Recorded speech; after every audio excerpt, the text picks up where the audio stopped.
খিদে পেয়েছি আর তর সইছে না, মানে পুরো ভাতের থালায় পড়েছে উপচে। পুরো বাঙালি থালি নিয়েছি। আমরা যাচ্ছি এখন লং ড্রাইভ। অনেকদিন বাদে আমরা লং ড্রাইভে যাচ্ছি, তো কোথায় যাচ্ছি সেটা গিয়ে তোমাদেরকে বলছি।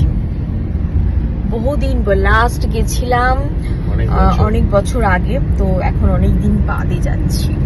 চলো দেখা যাক কি হয়।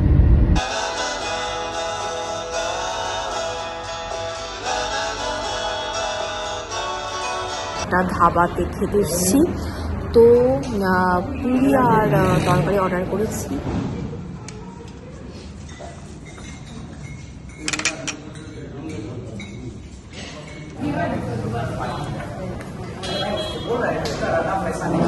খাওয়া দাওয়া কমপ্লিট করে চা খাচ্ছি।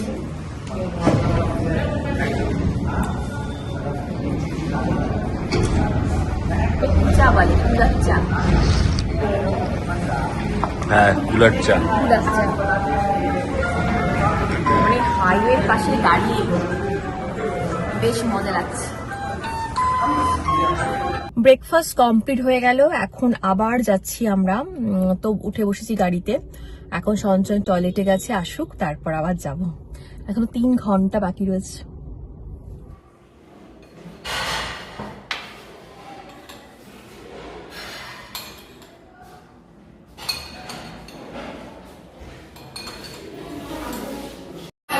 এসে প্রচন্ড খিদে পেয়ে গেছে, তো খেতে শুরু করে দিয়েছি। নিয়েছি দেখো ভাত, ডাল, আলু পোস্ত, আর এদিকে রয়েছে দই কাতলা। ভীষণ চেঁচামেচি করছে, ভীষণ চেঁচামেচি হচ্ছে। এই যে জোর খিদে, খিদে পেয়েছি আর তর সইছে না, মানে পুরো ভাতের থালায় পড়েছে উপচে। পুরো বাঙালি থালি নিয়েছি।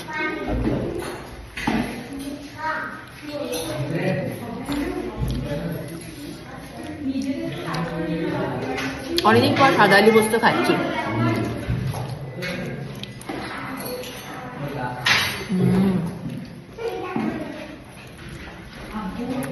সোনামুগ ডাল, সাদা আলু পোস্ত, দই কাতলা।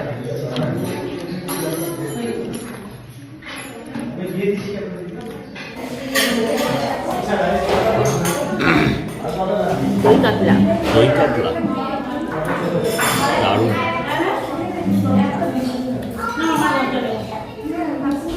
টেস্টটা কেমন? মোটামুটি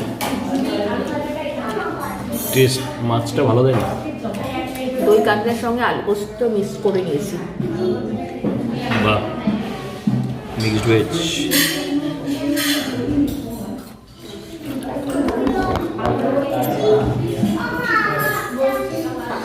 বড় কুকুর। মাছটা প্রায় শেষ পর্যায়ে চলে এসছে। কাতলা মাছের কালিয়া, মানে দই কাতলা।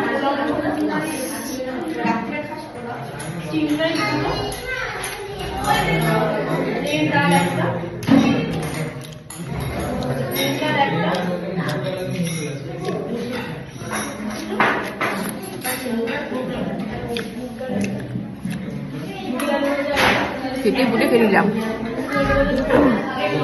চেটে পুটে।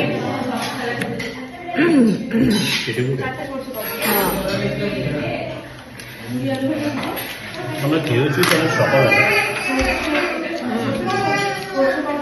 আমার তৈরি তো অনেক সকালে। হ্যাঁ হ্যাঁ, সাথে করে একটু পেঁয়াজও নিয়ে নিলাম। লঙ্কাটা কিরকম ঝাল আছে? ঝাল গোস্তর সাথে একটু পেঁয়াজে খাবো। কিরকম? আর একটু করে লঙ্কার বাইট।